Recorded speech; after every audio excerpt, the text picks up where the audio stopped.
starts right here. Lucky shot.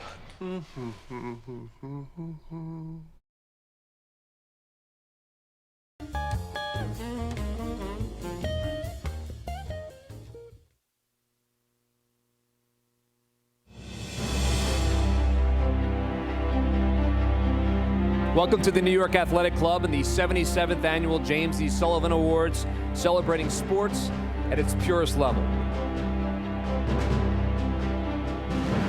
These awards have been presented annually by the Amateur Athletic Union since 1930. We have world champions here tonight. We have Olympic champions here tonight. We have world record holders. Well, tonight it's perfect. We have athletes who in just about every case have done things that we've never seen before. This is a wonderful moment for all of you. It's not just what you've done in your athletic arenas, it's the things we hear about you away from that arena.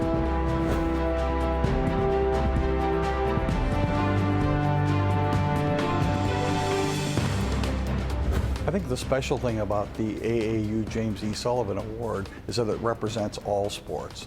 Some awards, like the Eisman Trophy, represent the sport of football, but the Sullivan, in fact, represents the Amateur Athlete of the Year, covering all sports. It's been around for 80-plus years, and we've had some remarkable winners. Look at all the past winners, and just to think that I'm in the same class as those athletes, and just the people that I was running against. And those athletes, they just have accomplished so much. I mean, people winning Heismans, multiple gold medalists, and to be a part of that group is just phenomenal. As an athlete, we put in so much work every day towards a goal years down the line, and to be recognized and have everyone come together for something like this is really special. Your last 2 years have been some of the most historic in gymnastics history. Will you talk a little about what you've done the last 2 years? I'm a 2-time world champion, and I'm a 6-time world medalist. So I feel like amateur athletes put so much hard work into what they do and their sport, and everything goes on behind the scenes. No one gets to really see it. And I feel like this is one of the awards that really recognizes that hard work. You know, you hear about athletes all the time, you know, doing great things on the field, and the cool thing about people that I've got to meet here is what they do off the field.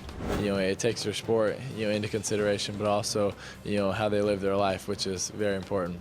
It really is about, you know, the character and the striving and the effort and the moments that get you to be the best athlete, but also be the best version of yourself. And I think that's what we respect so much about amateur athletics. They all have the same values of the commitment to excellence of their sport, their drive, their discipline. That's what this award represents. It represents integrity, it represents passion, it represents being true to your ideals. I think honoring just the raw athlete as what they were before all the fame and the money and everything, I think is really special.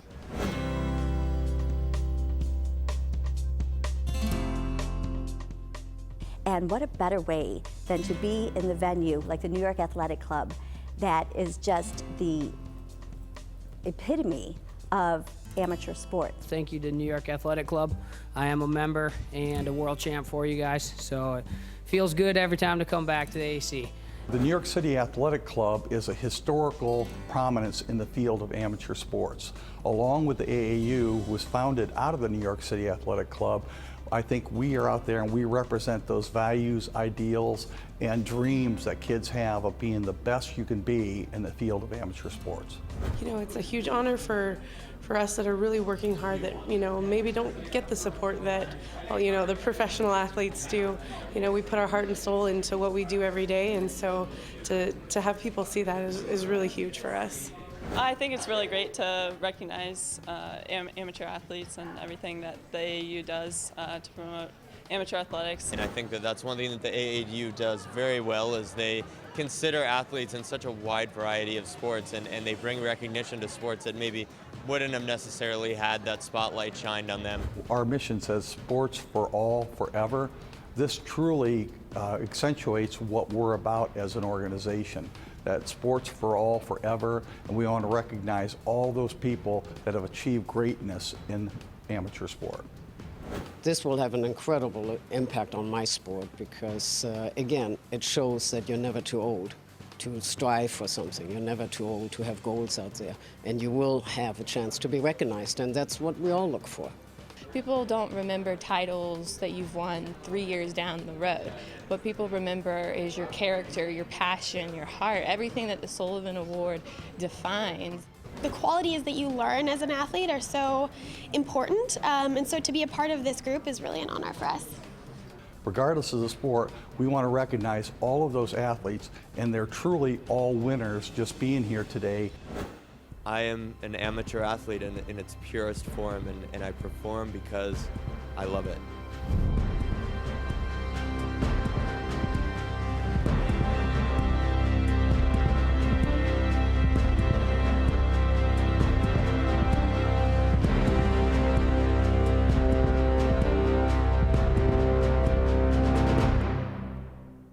Ladies and gentlemen, please welcome to the stage our MC, Olympic medalist Tim Morehouse. Thank you.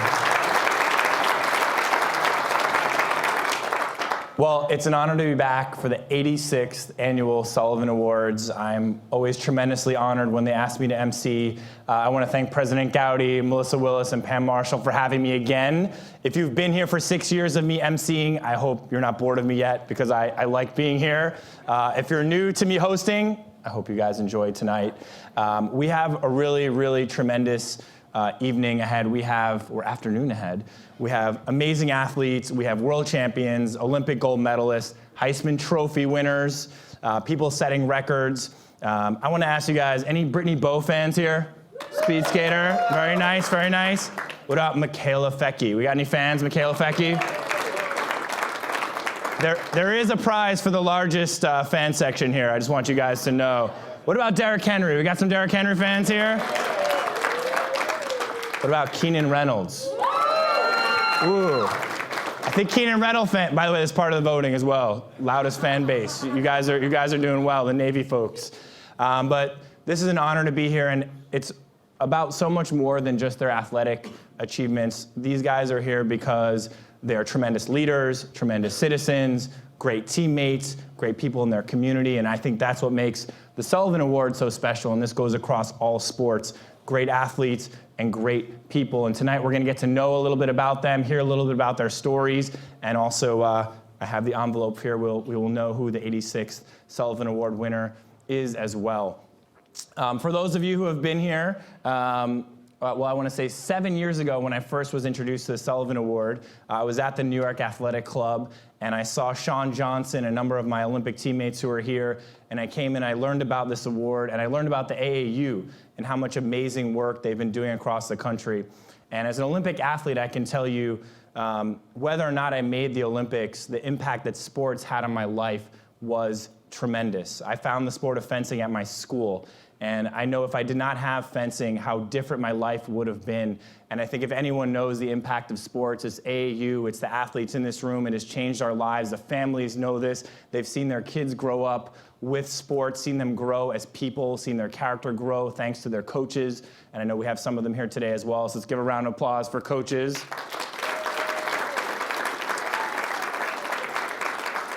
And it inspired me as well. I wanted to give back. So 3 years ago, I launched my Fencing in the Schools organization. We've now introduced 15,000 kids to fencing at schools around the country, 9 states. And this past year, I know this doesn't pale in comparison to AAU because they reach hundreds of thousands of kids across the country, but I'm part of that same mission the AAU has, and we launched our first varsity team in Harlem this year, and now our focus is with some of our kids to try to get them into college and actually compete for college scholarships in fencing. There are those college scholarships as well. So I'm in the same fight as the AAU. It's about giving kids access to sports. The athletes who are here tonight are tremendous role models, and we're here to celebrate them and celebrate the impact they're going to have on the future athletes who are coming up and the impact they're going to make on our society here. For those of you who have been here in the past, I've shared a little bit about my embarrassing Olympic story. I actually fainted at the Olympics when our team made it to the finals in Beijing. But people have asked me every year, why did you faint? And so I want to share with you a little bit about why I passed out at the Olympics. And yes, it was on TV. Yes, it was very embarrassing. And yes, it's on YouTube. And I will play it for you here. But when I graduated college, no one thought I was going to be an Olympian. I was a Division III athlete from Brandeis University who had never had an Olympic athlete in any sport.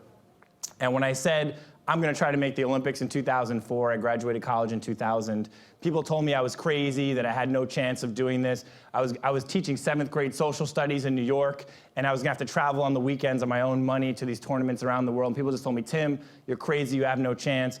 But I thought, you know what, I'm gonna go for this. I believed in myself. I remember my first tournament, I flew 10 hours to Romania.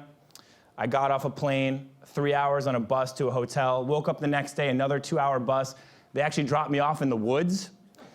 I had to run through the woods with dogs, wild dogs barking at me with my fencing bag to find a fencing venue for this tournament. I got to the tournament, warmed up. I lost my first match in 2 minutes. I had to run back through the woods, get back on a crickety bus, and go all the way back to the US. And that was my first World Cup. And people told me, Tim, you were crazy. You just traveled for like 40 hours, almost dying at the hands of wild dogs to try to make the Olympics. But I really believed in myself. There were 10 tournaments that year. I went back to the other 9 tournaments. Of course, what happened when I went to those tournaments with not giving up? I lost every single first match, that entire first year. People told me I was crazy, Tim. What are you doing? You shouldn't do this. You know, it's exactly what we told you was going to happen. You're going to embarrass yourself. There are actually some people here who saw me in college fencing. They would probably tell you what I was like in college. I went back, but a second year, 10 tournaments, traveling all over the world on my New York City public school teacher salary. Did not give up in the first year. What happened in that second year? I lost every single first match. 2 straight years, all over the world. I went back a third year. What happened in the third year? I lost more than I won. But I actually started to win a few matches, and out of nowhere, I made the 2004 Olympics, and people just thought, they were baffled. How did Tim do this? I can tell you the biggest thing I learned from this process and what I share with our kids and what I share with any group of kids I'm in front of, more than half the people who were considered better than me, more talented than me, they gave up or quit before they even started. And a whole other group gave up when they hit a challenge. And just being willing to go forward it put me in such a small group of people that actually had a chance. And it was one of the big realizations of my life, just going through this process, is what our athletes who are here today embody as well. And yes, I did pass out at the Olympics, so I wanted to share with you. I went 4 years of losing, basically. Then the 2008 Olympics, this is my teammate, Keith Smart. We did something we hadn't done since 1948. We made the finals of the Olympics, Olympic medal. This is my teammate scoring the point to send us to the finals.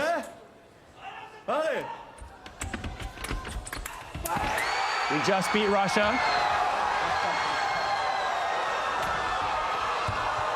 That is me with my back to you. And that is me on the floor at the 2000 Olympics. I'll play it for you one more time.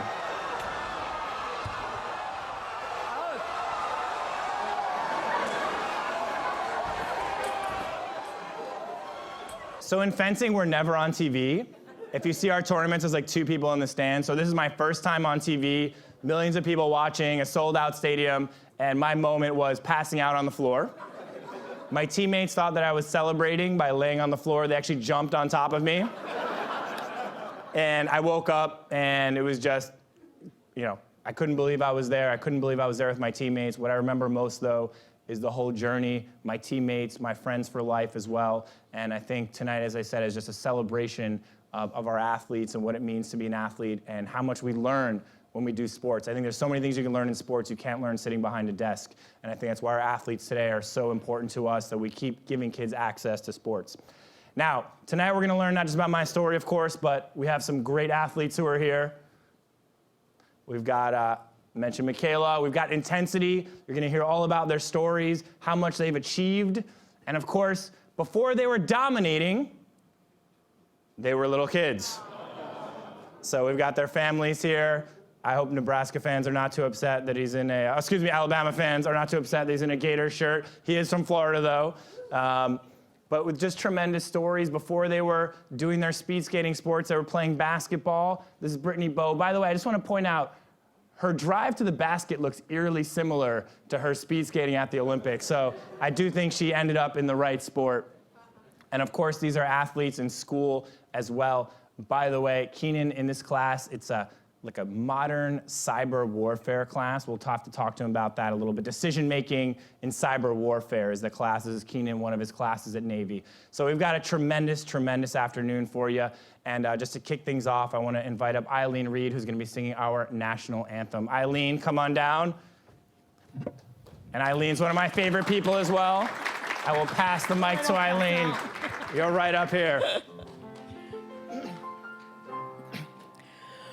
Oh, say, can you see by the dawn's early light what so proudly we hailed at the twilight's last gleaming, whose broad stripes and bright stars through the perilous fight o'er the ramparts we watched were so gallantly streaming, and the rocket's red glare, the bombs bursting in air, gave proof through the night that our flag was still there.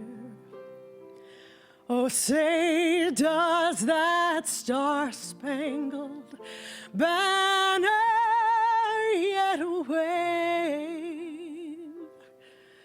o'er the land of the free and the home of the brave?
Ladies and gentlemen, please welcome our AAU Sullivan Award finalists, Brittany Bowe, U.S. Speed Skating.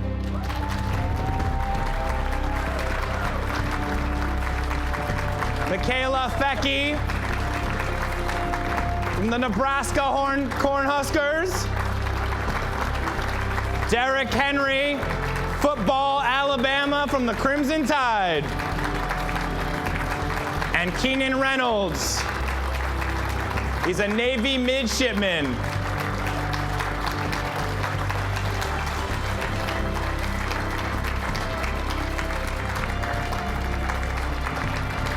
Stand up for a second. Here to give them their medals for being finalists, we have the President and CEO, Roger Gowdy, and Melissa Willis. Every finalist gets a medal. Here we go. That's Brittany Bowe.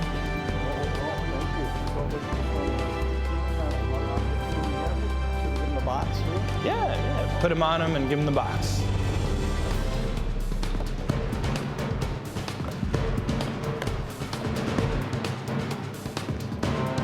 It's Mikaela.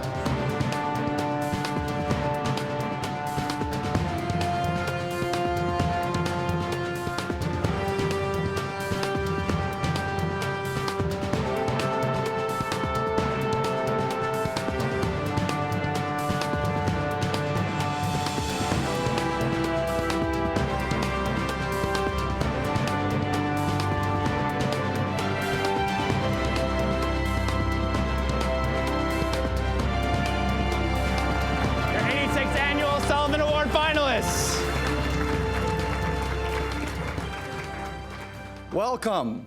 I get to do that dubious task of introducing a lot of people, but before I started, I think we ought to start calling him Eddie the Eagle if he's running through the woods in Romania being chased by dogs.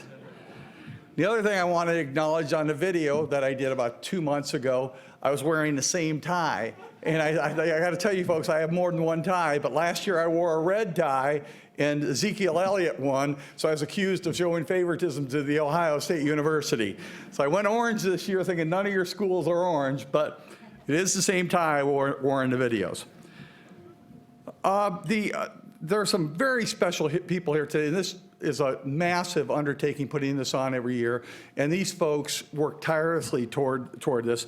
And I'd like to introduce my colleagues as the national officers right now. Our first Vice President, Rusty Buchanan, and his lovely wife, Kathy. Our second Vice President, Matt Williams. Our treasurer, I can't see anybody out there, Joe Mirza. And our National Secretary, Cindy Tromley.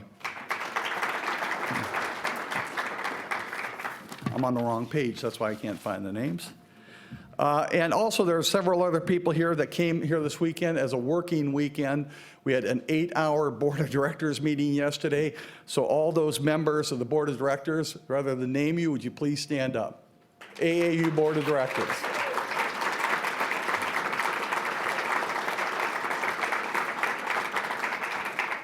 Some other very special AAU Sullivan supporters from the Middle Atlantic AAU. I'd like to thank these people for their contribution.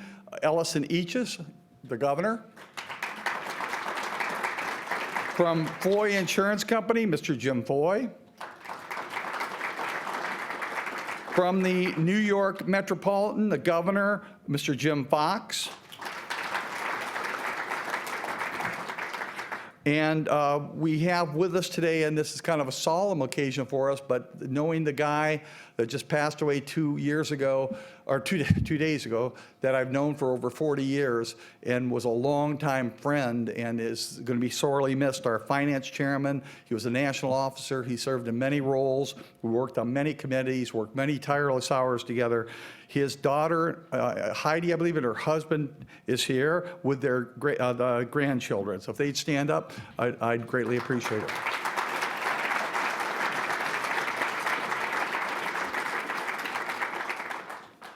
Also from the Connecticut AAU, the governor, Jack Bethke, will also help sponsor this.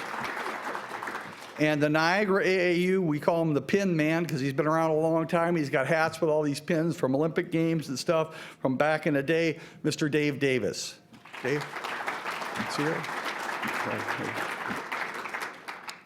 I'd also like to recognize New York State Senator, Mr. Kevin Parker, and Joe Gura for their help. If you weren't here for the AAU Cares thing we did earlier, where we presented the bikes to the young folks. They did a great job on that. Okay, moving down the list, representing our sponsors from East Bay, if they would stand up, Bob, Stephen, and Sean Cummings. And stay standing for a second, because most people don't know this. We've been partners. We asked to expand that relationship. and they agreed to do that. They are going to be, for the next 5 years, the presenting sponsor of the AAU James E. Sullivan Award. East Bay has stepped up and is going to help us out on this. So thank you folks from eBay. And we have Dean Weber from PepsiCo Gatorade. He's here. Dean? Hi. Paul Sullivan from Spalding.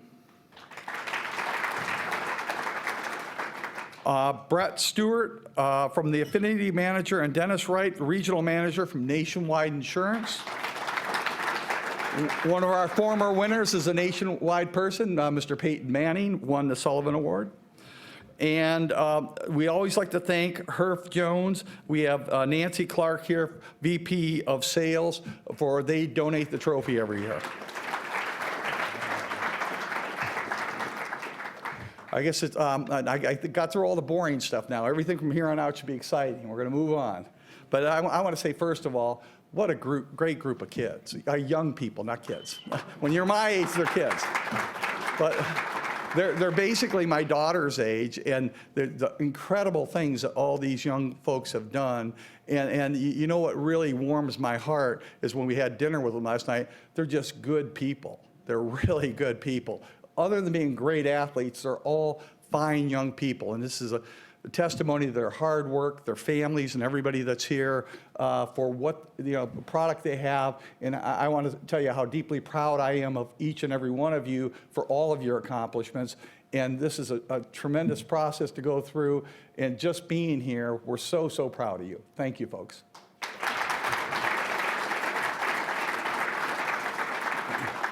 Okay, a couple years ago when I was elected, we wanted to change kind of the direction a little bit and up the ante and make this back to where the prestige it was with the Peyton Mannings and all the top athletes. So I asked somebody that I knew that would ramp it up and get it there and work with our Sullivan Award Committee. And right now, without further ado, I'd like to introduce Miss Melissa Willis. And she has done a fabulous job. She's ultimately the one I blame for anything that goes wrong here. So I got to give her credit every now. Melissa Willis. Thank you. Thank you, Dr. Gowdy.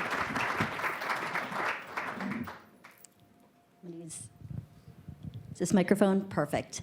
I just wanted to officially welcome all of you. It has been such a great honor to spend some time getting to know the athletes and, just to be here with all of you. It's interesting as you prepare to come here and you're reflecting on this. I'm from Cleveland, Ohio, and Wednesday I had some time to spend at the volunteering and going through the Children's Hospital at Rainbow's Babies and Children's. And I was spending time with some of these sick children and going through, and up on their walls, pictures by their table, were all pictures of some athletes, or there was a Nerf football, or there was a little basketball hoop, and I was talking to them, and I was asking some of them, what do you want to be when you grow up? They're all like, I want to go to the Olympics. I want to be a football player. I'm going to be a basketball player. And, reflecting on that, it's just, I want to thank the athletes because you embody everything that is right with society. You give people hope. You give people dreams. You give people something to strive for. We turn on the news and there's so much sometimes negativity in the world. And then the sports brings people together. It's a unifying effort. Boy, if all of a sudden that you're rooting for the same team, it's just such a unifying effort. But, Tim Morehouse talked about the not giving up, the dedication, the hard work. And so you really have given an awful lot for role models for not only for us as adults, for our children, and for some children who are not as fortunate. So we appreciate it. I also wanted to recognize the parents of these athletes and the families who are here too. If you can all stand up, we know the dedication that it takes for the parents. So if you can all stand up to be recognized for the parents.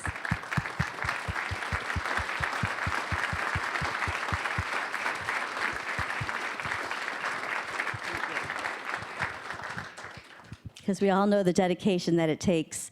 But there's such a rich history with the AAU Sullivan Award. And we are just so proud to recognize the caliber of the athletes that are here. I mean, you look at, I still have the chills from just watching the videos and following that. And then you look at it and think, okay, so what else is happening today? So Jordan Burroughs is right in the middle of his Olympic qualifying event in Iowa. So let's all think real positive thoughts, because hopefully we'll have some good news here soon. So Jordan, if somebody's watching live stream, we're sending you good vibes. So let's hear it for Jordan. And same with Simone Biles, who's at the Pacific Rim competition right now, and I heard she's been doing very well today in Seattle. So to Simone, too, sending you good thoughts. And of course, we have Breanna Stewart, who is enjoying her national championship parade right now. So we have such an amazing caliber of athletes. And I, especially thank the generosity of, Jordan and Simone too, because all of the posters that you have signed and autographed, we were able to send them to them, and they were able to get those back to us, and they really took the time. But what I want to do is turn this back over to Dr. Gowdy, who's going to share a little bit more about the history of the award. And again, thank you all for being here.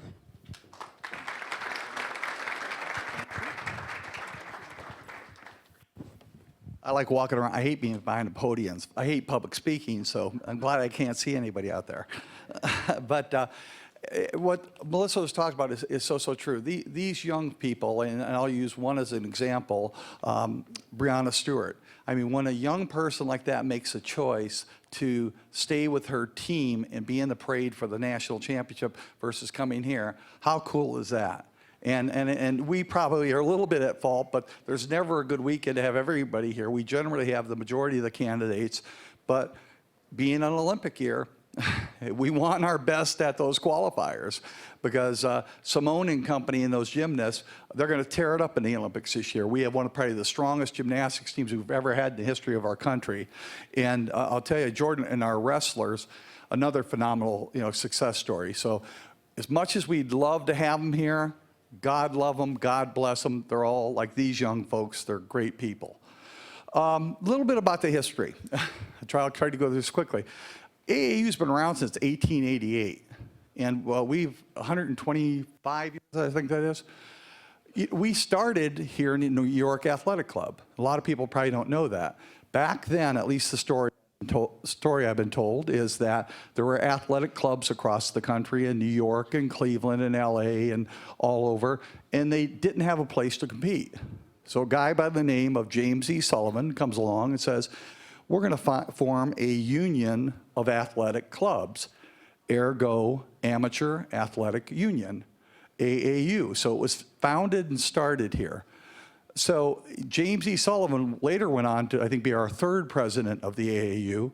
But we have a rich history with this organization in the New York Athletic Club.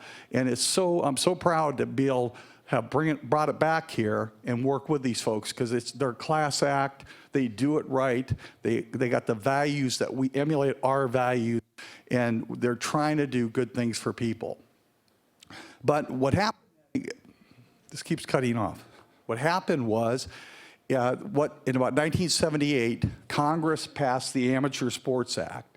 And at that time, it kind of broke up the AAU, which said that the national governing bodies would then form under the United States Olympic Committee, and USA Swimming was formed. Back then, TAC, the Athletic Congress, which is now USA Track and Field. One by one, those sport committees left the AAU and went on to become the national governing bodies. Well, a few of us stayed behind, and we said, it's not why we got into this business. We got into this business not for the tip of the pyramid, but for the base of the pyramid. We want to keep our Sullivan Award because that recognizes the best athlete. But we're a grassroots organization. So lo and behold, we kept building it up, and building it up. And around about 19 years ago, a company by the name of the Walt Disney World Company approaches us and wanted us to be anchor tenants with the Atlanta Braves to what's now ESPN Wide World of Sports. Well, our profile shot up, and a lot of people thought we were out of business. But now we started to build again, and the groundswell came back. And they're wonderful partners. They've been great to us. We have some huge events down there. I mean, my volleyball international tournament went from 183 teams to 2,280 teams. And we're the world's largest volleyball tournament. So, I mean, we're And we had this young lady play there. We had some of the best in the world play there. We have had teams come from China. We're actually working on a team from Cuba right now to come. We had teams from 17 countries. So we're back into the prominent role in the amateur sports market, but we're still doing what we love, recognizing those high achieving athletes, but at the same time servicing the masses of athletes. We have about 150,000 volunteers across the country and roughly 700,000 athletes. Doesn't sound like a lot, but you buy one AAU card and you play 4 sports, we count you as one. Some organizations say, oh, we have 5 million athletes. We have 700,000 people that came to us and paid $14 for an AAU card. We count you one time. If you play in 10 baseball tournaments, we count you once. Some organizations count their kid every time they compete. We don't do that. So we're truly, our goal is to hit 1 million athletes in the next 2 years. So we're moving in the right direction, and these folks we just introduced earlier are the folks that did that. So historically, that's kind of a frame of reference of where we are and where we're going. You saw AAU Cares out there. I'm a former school superintendent, spent 42 years in public education. I believe in the whole child. I believe in young people like this. I believe in young people that we gave the bikes to today. I believe in we need to give back, and we need to work with the broad spectrum, not just run events. So we're moving in that direction, trying the best we can, and thank all of you, whether you're corporate partners, whether you're parents, whether you're athletes, media, whatever else is in the room, AAU folks. There are a lot of good people in this organization, and these folks do a lot of good things for kids. So I want to thank all of you in the room.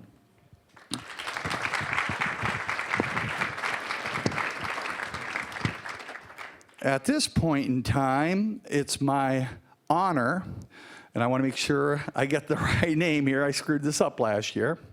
From the New York Athletic Club, we have with us today Mr. Robert Valdez Rodriguez. He's the athletic chairman of the New York Athletic Club Board of Governors. Great guy. He's worked with us closely, and I'm telling you, this is really what our partnership's about. We'd love to have him come up to say a few words to you right now, but Robert, come on up. He's here. Thank you very much.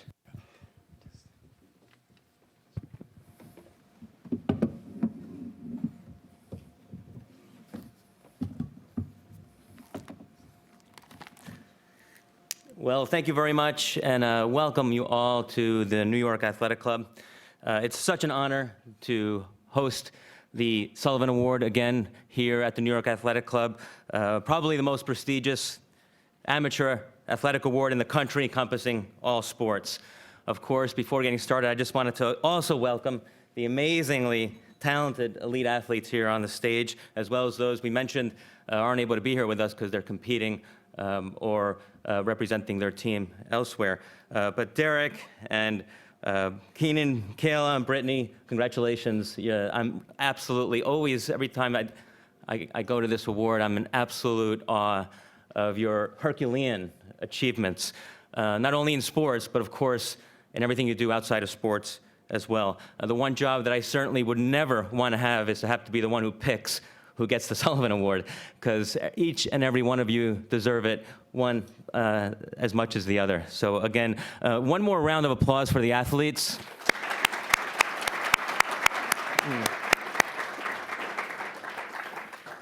I also wanted to, of course, acknowledge Dr. Roger Gowdy. Again, thank you for that great introduction.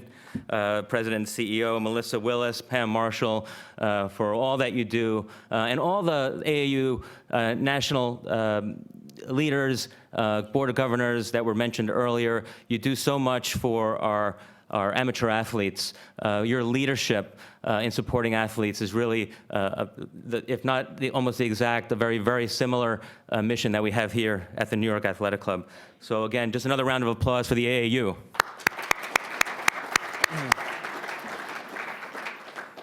On the other side, we also have some members of the New York Athletic Club that I'd like to just acknowledge. First, we have Tommy Lynch, who is not only a member, an officer of the Board of Governors, but also our captain of the New York Athletic Club. So he's responsible, basically, for all athletic competition, any type of athletics that we do in the club, in all of our facilities, and really takes a leadership position in the way that we support our athletes all over the country and all over the world, actually.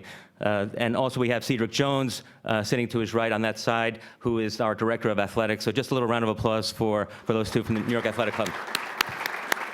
Thank you. Just a little more on some of the history between the New York Athletic Club and the AAU. Someone once said to me, and I think it was a great description, that described our relationship basically as cousins in amateur sports. And I think that's extremely appropriate. And just to give you a little bit of an anecdote, our founder, William Birmingham Curtis, who founded the New York Athletic Club in 1868, was also the 9th president of this club. Also in 1888, helped Mr. Sullivan, actually was very, very instrumental in helping Mr. Sullivan form the AAU.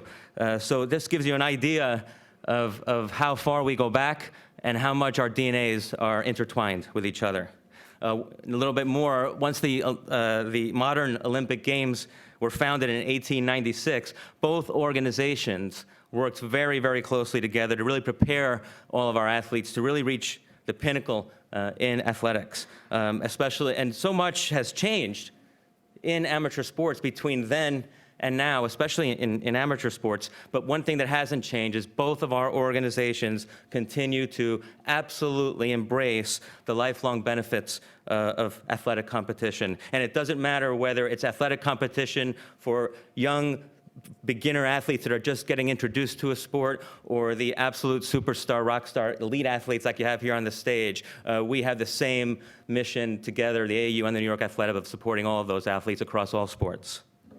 And here at the club, this year is a really important year. As we heard earlier, it's an Olympic year.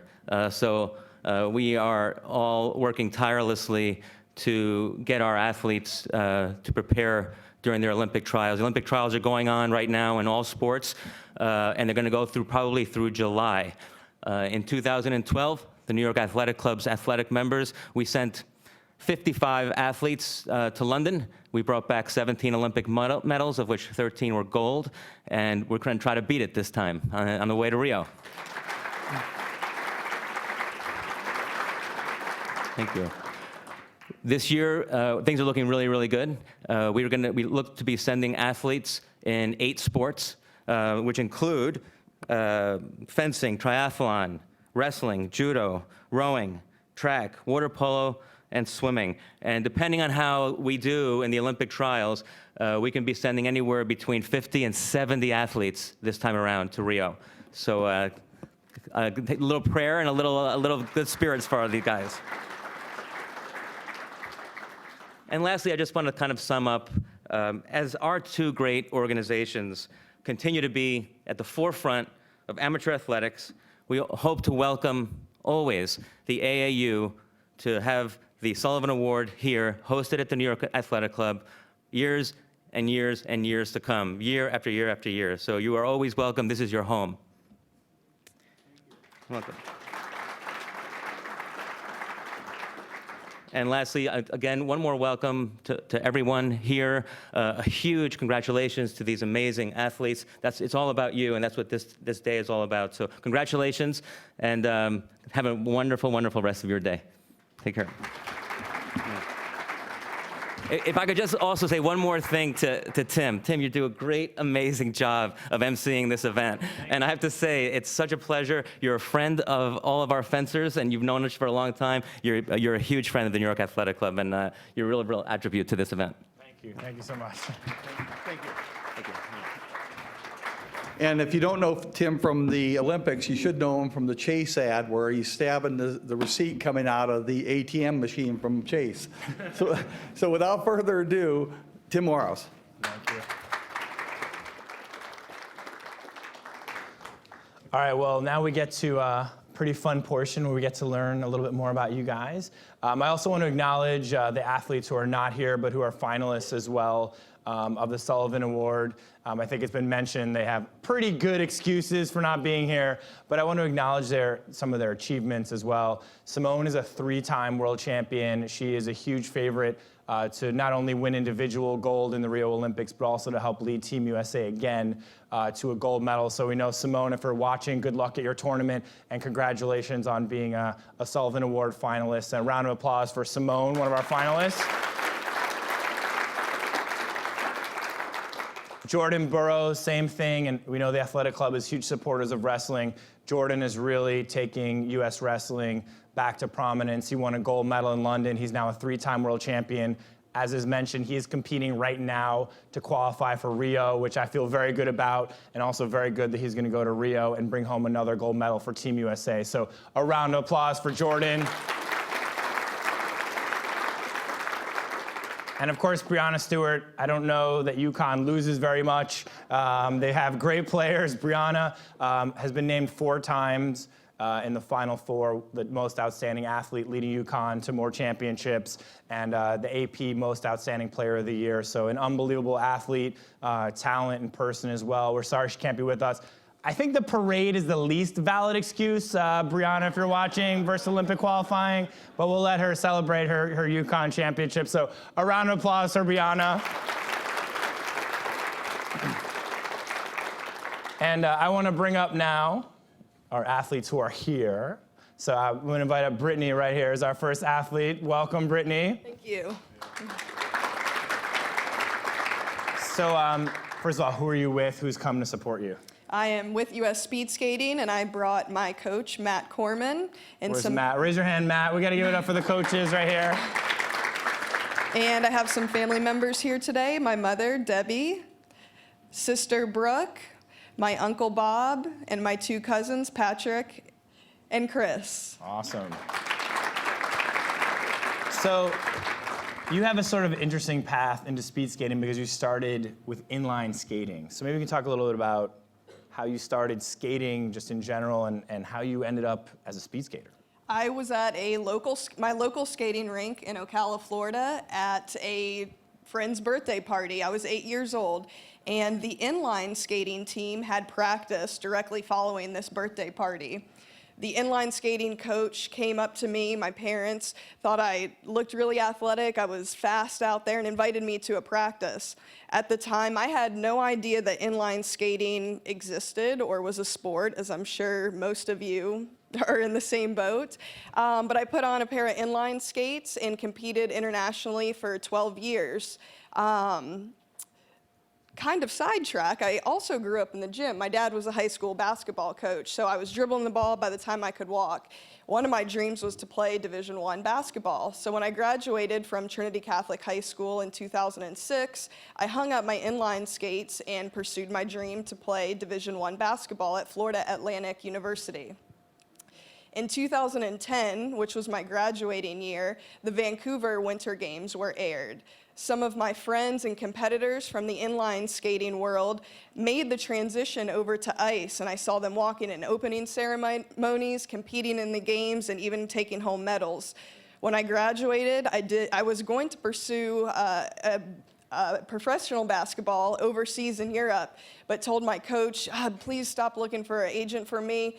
I'm going to pursue my Olympic dream, move to Salt Lake City, and try out for the 2014 Winter Games. And made the 2004 Olympic Games as well. Not just tried out, you made. Yes. How, yeah, give it up, give it up, give it up, give it up. How difficult a transition is it from inline skating to speed skating? Like, what are the main differences, or is it similar? It's very different. The most different aspect being on inlines, you're skating on wheels, you're on a surface. Ice skating, you're on a very little blade sharper than most knives, and you're in the surface. So there are a lot of differences, but being on skates for the majority of my life definitely made the transition easy. What would Coach Matt say about you? I don't know, we should ask him. Is she an easy athlete to coach? She's very, we need the difficult stories. So right now, we know you had a kind of a disappointing Sochi Olympics a little bit, but the last 2 years you've been winning World Championship gold medals. So talk a little about now your goals moving forward. We know you have your eye on 2018 in Korea and how that's looking for you. Yeah, definitely. Going into the Sochi Games as a medal contender in the 1,000 meter and falling short of that was one of the most disappointing experiences of my athletic career and my life. You work so hard for one moment and it just doesn't happen. But everything happens for a reason. It lit another fire within me to not give up, to keep going, to not lose sight of what my dreams are. The next year I came back and won 3 world titles. This past year I won another world title, and looking forward to stay on that track and bringing home a gold medal in 2018. Awesome, fantastic. And I think that's what makes you a Sullivan Award finalist, right? No athlete has everything go exactly their way, and you turned around from Sochi, and we're going to be rooting for you all the way to Korea to bring home the gold, all right? So congratulations, Brittany. One more round of applause. Thank you. Now we have our freshman. This is a first for me, freshman at Nebraska. I also feel very short, which is another first for me.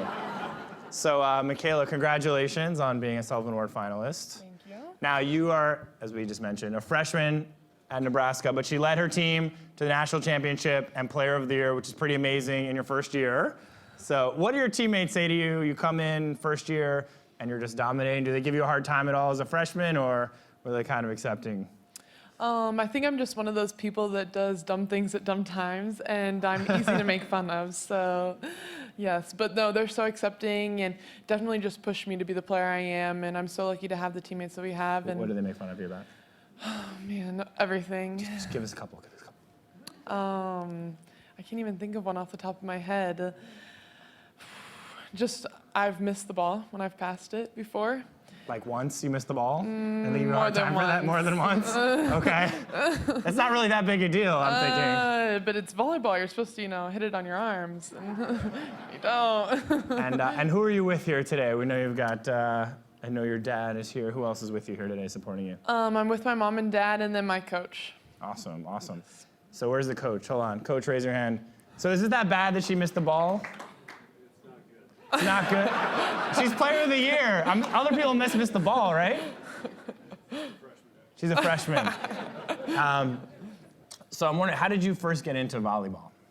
At my high school, volleyball is kind of a big deal, and we always went to the state championships and went to state, and I was more into basketball, but I decided I would give it a try, and I ended up loving it, and just kept going. So you were playing basketball, volleyball. What was the thing that pushed it over the edge for you for volleyball? Volleyball is more of a team sport, and I just really like that dynamic, and you can't win a game by yourself when you're playing volleyball, and you're so reliant on your teammates and everything that they do, and that's something that really makes me love the game even more. And what have you learned most growing up playing sports? What kind of lessons have you learned that you've taken outside of sports?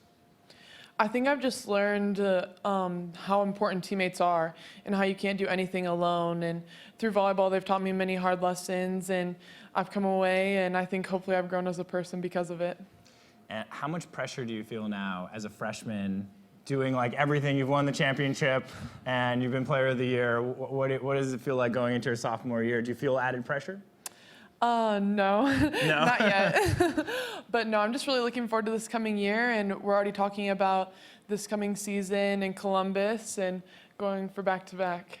Nice. Well, we're going to be rooting for you for back-to-back as well. And obviously, volleyball is an Olympic sport, so I'm wondering if Tokyo in 2020 is a goal for you.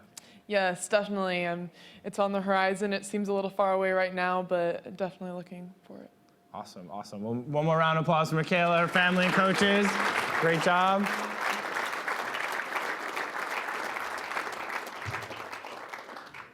Come on down. King Henry. How'd you get that nickname?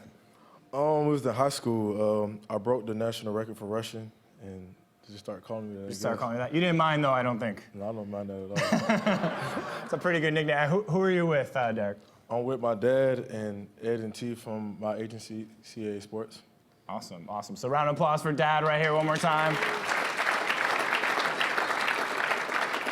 So I want to ask you, I was talking to your dad earlier, and he said that when he would go to the store with you as a kid, you would just run off, and he would spend his time running around the store trying to catch you. I was actually telling somebody that story the other day. I mean, I just love running. So anytime I got to race my cousin that was always older than me, I love to run. Was your dad able to catch you back then? He would just walk around the store and let me run by myself. He didn't see me, so yeah. So it was destined for you running back, because you mentioned you actually played AAU basketball as well. I played AAU basketball in middle school from I think 6th to 7th grade, and then football from there. But I always loved to run. Always was some part of me. So. How did you decide on the Crimson Tide over other schools? Well, it came down to Alabama, Georgia, and Tennessee, and I just felt like Alabama fit me the most with the coaching and the players and the playing style. I felt like that fit me, and then it all worked out for the best. What have you learned? You obviously have Nick Saban as a coach. What have you learned most from him? Coach Saban is a great coach. You know, he challenges you every day. He's a great ambassador and a great leader, and you learn a lot from him about football and about life, and I learned a lot, and I thank him so much for everything he's done for me. I want to say this about Keenan and Derrick. So they have the NFL draft in 3 weeks, and I actually learned about President Gowdy. I think is on the payroll for the Cleveland Browns, because basically the last 2 days he's been nonstop recruiting these guys to go to Cleveland if they're drafted. So Cleveland, they should. If you're not currently President Gowdy on the payroll, I think that's another job for him. But I know you don't want to say any preferences about where you want to go, because obviously you wouldn't want to offend a team that would pick you up and then you've said something else. But when you were a kid growing up in Florida, was there a team you dreamed of playing for? NFL? Yes. No, I didn't really have. Like how I did that? You like how I did that, right? When you were a kid, 5 years old, 6 years old, no one could blame you if you went somewhere else. No, I didn't really have a team. I just liked Daniel Thomason, who played for the Chargers. I had his bobblehead, so I was always like a player favorite. So whenever he was in the league, I liked the Chargers and the Jets because he was on them. But when he left, I didn't really have a team anymore. Okay. These guys are very political right now. We'll have to ask them later. What's it been like? You guys obviously you won the Heisman Trophy, amazing achievement, only a second athlete in your school to do that, the national championship. What has it been like this last month, knowing the NFL draft has come up? What has your schedule been like? It's definitely been busy, flying everywhere, visiting teams, doing interviews, doing all types of stuff. But it's something that I cherish, and you don't get this all the time, a once-in-a-lifetime thing. But it's just taking it day by day, just enjoying the process, enjoying everything that comes with it. Has anything surprised you about the process? Any teams impressed you with their presentations? You like where I'm going with this again? Go ahead. Not really. Just visiting teams, just taking it day by day. I'm new to this, so I've never done it before. So I've just been enjoying it. It's so surreal because I remember just being in my grandma's room playing the game on Madden, and now I might be being on Madden playing in the NFL. So just a blessing. God's been good. So yes, that's a good game as well. Yeah, exactly. That's a good game.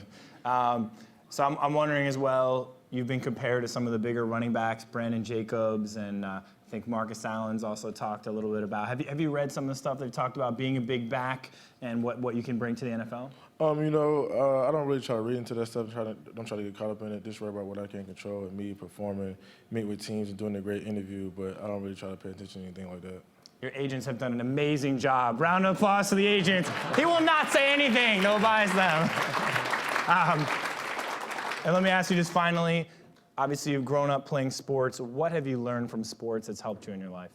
It's just helped me grow as a person and a player. I think the great thing about sports is just being with a team and then growing with your teammates and just learning more about the sport, getting better year after year, and then getting recognized like this great award, the Amateur Award. And I feel like it's just a great thing. Sports is a great thing and take you great places. All right, good luck in the draft, Derrick. We'll be rooting for you as well. King Henry. Keenan, we can't argue with you being the best dressed on the stage, though, can we? No. So, Keenan, who are you with today?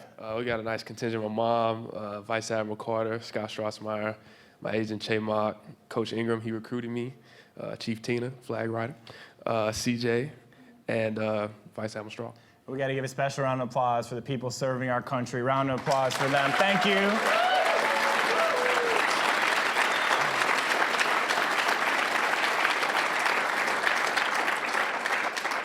So the best part about this weekend is I get to talk to the parents and find out the real scoop. So I was talking to your mom, and she said from a young age, you just loved football. You had 20 footballs in your house. Probably more. And probably more? Yeah. Why did you have so many footballs? I don't know, every time I went to the store, like if we went to a Titans game or if I was in Walmart and I saw a ball I didn't have and I liked, I tried to convince them to get it.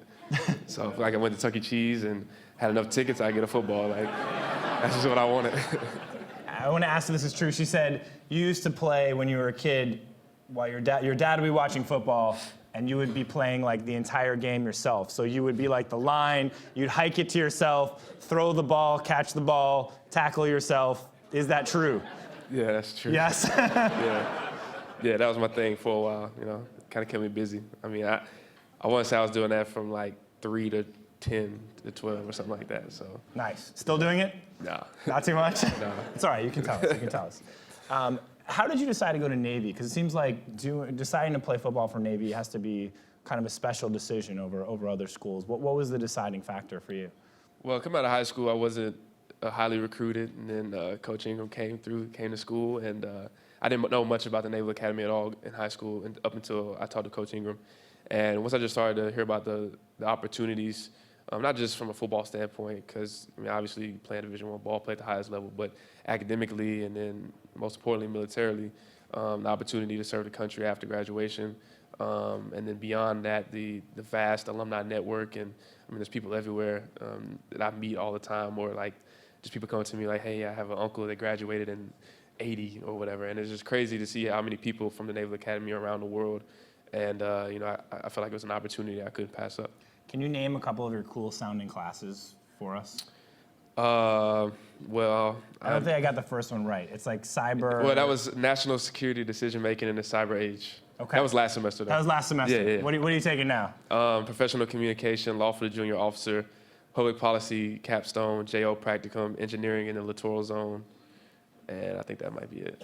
I think I might be What have you learned from those classes maybe helped you as an athlete? Is there like more strategy being a student at Navy that you can take onto the football field? Well, you gotta learn how to manage your time to be taking classes in Navy. It's a lot of stuff going on, and you know you have your academic duties, and then you also have your military obligations throughout the week. And then on top of that, every midshipman is an athlete, so you have to dedicate time to your sport to excel from a fitness standpoint, from an athletic standpoint. So you learn how to juggle all three, and you learn how to be very good with your time. And you've taken Navy, I mean, taking Navy, was it number 18 in the country? I mean, that is amazing. I mean, most people when they think Navy, they don't think a top 25 school, but you were able to do that, and that's amazing while doing everything else you were doing. And he's also the Pat Tillman Award winner. If you know Pat Tillman and his service to our country, that is a tremendous honor that you won that as well.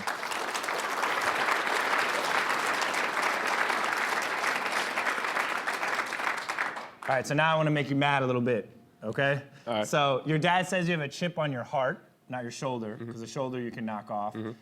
We know you weren't invited to the Heisman Trophy finals, all right? We're making him mad, it's good. We want to get him competitive here. We invited him here, though, don't worry, right? You're definitely here. We know they didn't invite you to the Combine, okay?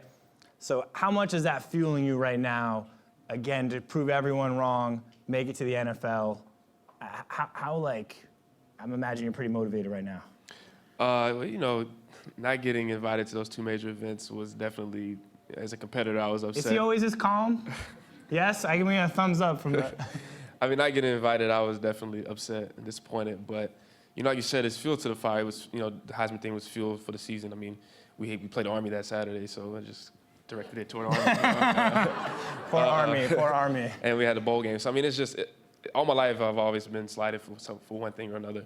So it's just all fuel to the fire, and you know, having an opportunity at the next level would certainly be awesome. But you know, one thing that I always highlight is the commitment that I've set out with the Navy, and how important that is to me, and that's the priority. So you know, beyond that, if I get the opportunity to play, great. If not, then you know, I'm happy because I chose to do what I wanted to do. I made the choice to sign my commitment to the Navy.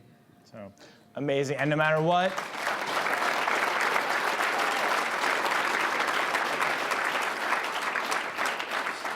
We're rooting for you to make the NFL, obviously, and to pursue your dreams. I think any team that picks you up will be lucky to have you. No matter what, you're going to be a leader on that team and help that team out to win more games. So congratulations on being a Sullivan Award winner. Finalists. I didn't give away anything. I have not seen the envelope. Don't worry. Inside the envelope. So in a second, I'm gonna invite back President Gowdy and Melissa to announce the winners in the envelope. I want to mention when the finalist is announced, they're gonna come up here, take some pictures, okay, and then you're gonna have the opportunity as well to take some pictures. But if you guys can please welcome back up President Gowdy and Melissa Willis. You guys want Mike? Sure, I'll take this one. And I will give you the envelope. Okay. By the way, the Sullivan Award is very, very heavy, so just be prepared if you win it. First of all, a couple housekeeping things, and I want to recognize her. The board of directors yesterday voted to add another national level award. We should unanimous vote for the first and only female president in 125 years who happens to be with us today. We're going to, the Sullivan Award committee has been mandated to come up with criteria along with this young lady, but I'd like for her to stand now, past president of the Amateur Athletic Union, Miss Gussie Crawford.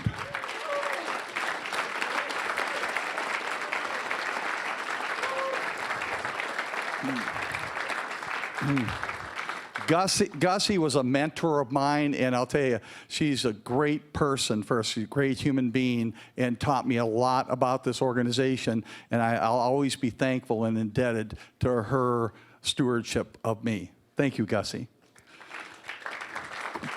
One other thing real quick. You know, Ezekiel was supposed to be here, Ezekiel Elliott.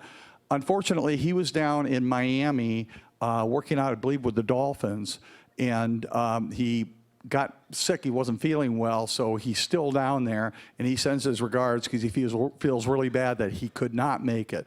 But last year's winner had good intentions of being here but could not make it.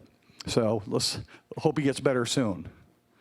And you two guys, I'm telling you, an orange helmet, and it's 80 degrees and sunny all the time in Cleveland. I have nothing to do with the decision because I know what my decision would be already. But anyway, good luck to you guys, all of you, because you're all great people, and I wish you well in life. And I know you'll do a great job. Now, I have an interesting thing to announce and let me start by saying how the Sullivan Award is voted on. 30% of the vote is a national vote by the general population. 20% of the vote is by the media. We send them out to, I don't know how many media, but a lot. 30% of the vote is the National AAU Board of Directors, which is 29 people. And the other final 20% of the vote is by the Sullivan Award Committee. And next year, we're going to add to that all nominees from the past. So it's 30-20, 30-20. In 86 years, this has never happened. This year we had a tie. So we decided we didn't have a tie-breaking criteria, so it wouldn't be fair to either of the athletes to break the tie. One happens to be here, one doesn't. So I'm going to announce the first one that isn't here as the co-winners of this year's James Sullivan Award. And then Melissa is going to open the envelope. Well, I don't even know who the other one is because they don't even tell me. I guess I don't deserve to know, but I know the one that isn't here. So the first of the two co-winners of this year's AAU James Sullivan Award, who is at a parade today up in Connecticut, Breanna Stewart.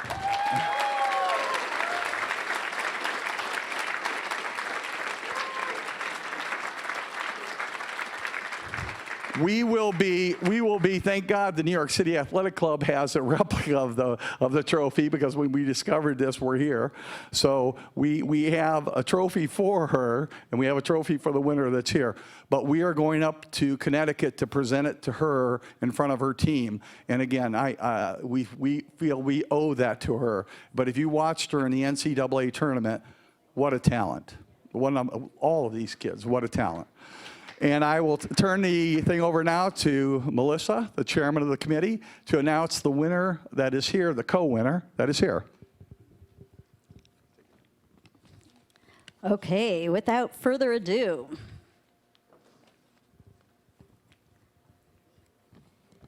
The winner, drum roll. The winner of the 86th Annual AAU James E. Sullivan Award, turn this the right way up, is Mr. Keenan Reynolds, Navy.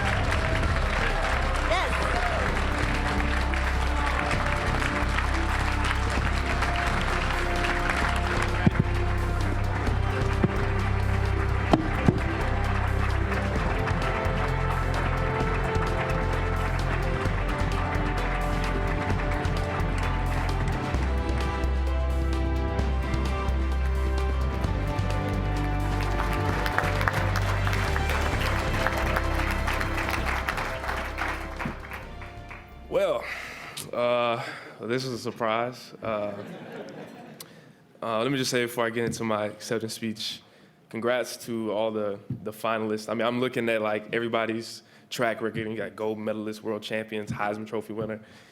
And I'm wondering myself, I'm sitting over in the corner like, gosh, everybody to me, in my opinion, everybody here was probably way more qualified than me. So this is really a blessing that I was given this award. I really think that all these athletes have outdone, themselves, really. I mean, it's just amazing with the accomplishments that they've come up with. And, congratulations to the co-winner, Breanna, 4-time Final Four most outstanding player. I mean, I'm like, there's no way she don't win that. I mean,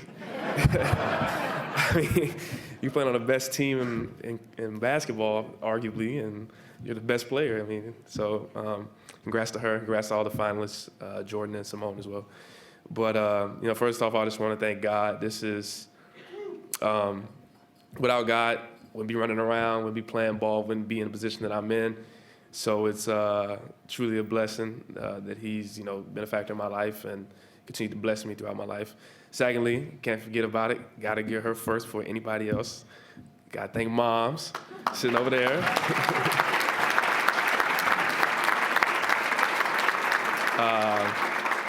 Every award ceremony, I always say the same thing. She's never missed a game. She only missed one game, and that was the very first game I played, and that's because it was overseas.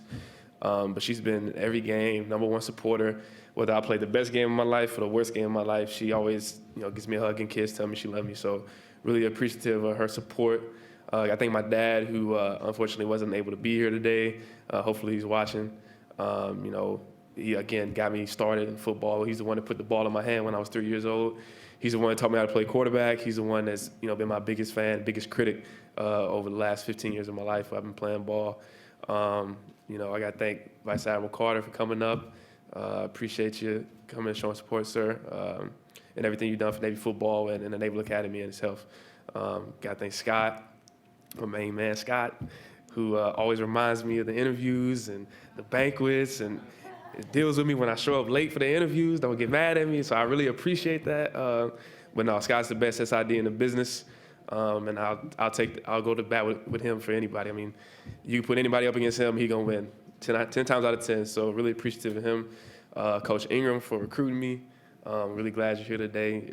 I really think if it wasn't for you, I probably wouldn't even know anything about the Naval Academy or have gone to the Naval Academy. And the rest of my coaches, Coach Jasper, Coach Nehemiah, for giving me my start 4 years ago as a freshman. I just want to thank my teammates as well, because all of my success is directly correlated to them, and what our execution on the field is the reason why I'm able to stand here today as the winner. But just a few words about the award in itself. Didn't really know anything about it up until Scott kind of sent me an email, and I went on the website, and first thing I did was look at like all the semifinalists, and I was like, holy cow, it's a pretty stacked field. I mean, you got all 3 Heisman finalists. You got, again, more Olympic gold medalists. You got the Army basketball, Kelsey, all-time leading scorer in Army. I mean, she's done amazing things. I mean, just the list is long, and I'm like, wow, this is crazy. So I started to read what the award was about and everything it stood for, and I was really honored to be up here and to have an opportunity to be named as a semifinalist and eventually a finalist. So, I was just like, wow, this award is a big deal. And then I looked at all the people that have won it, and there were some people on the video that I didn't know who won, and I'm like, these are some of the greatest athletes to ever play in whatever sport, and I'm right here with them. So again, this is truly a blessing.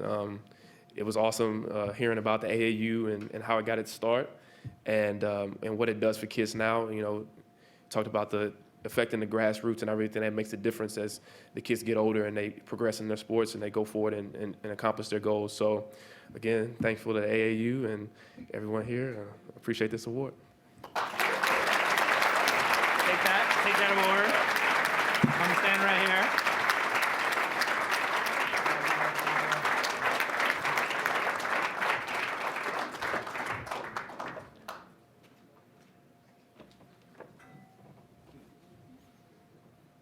Don't go anywhere, guys. You're next. Got the official? All right, and all our finalists, please come up. Don't go anywhere yet. Let's get you on this side right here. Here, Mikaela, you go on that side. Derrick, we'll get you all situated. Come in here. Get our finalists here.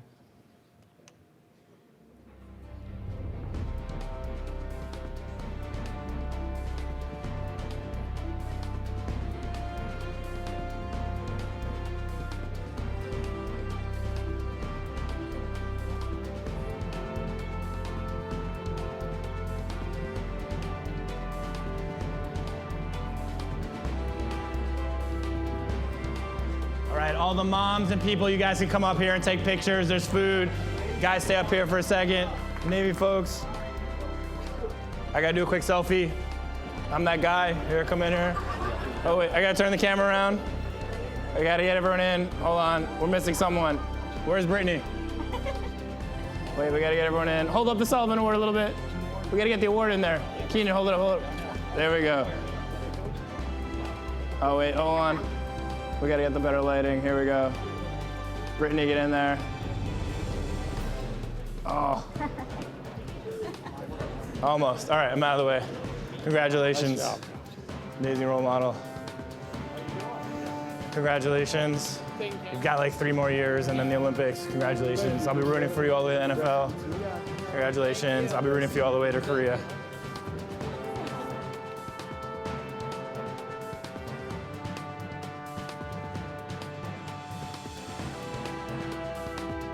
AAU officers, come on up.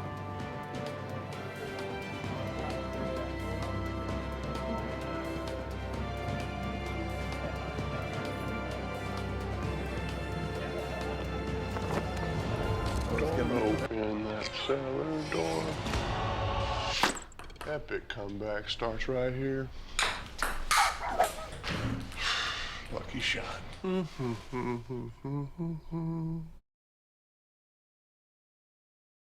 Where's Matt? He walked us.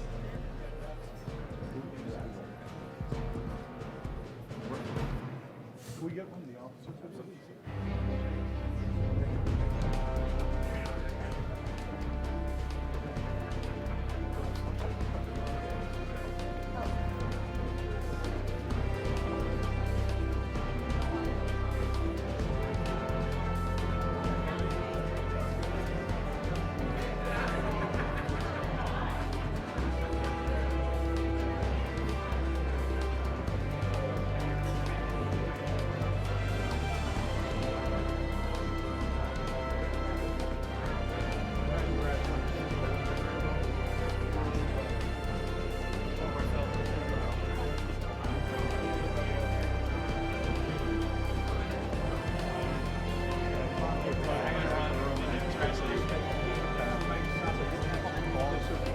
Roger.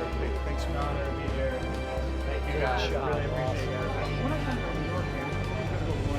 Absolutely. Absolutely. Would love to. Would love to. Anytime. Drive your car. If I don't.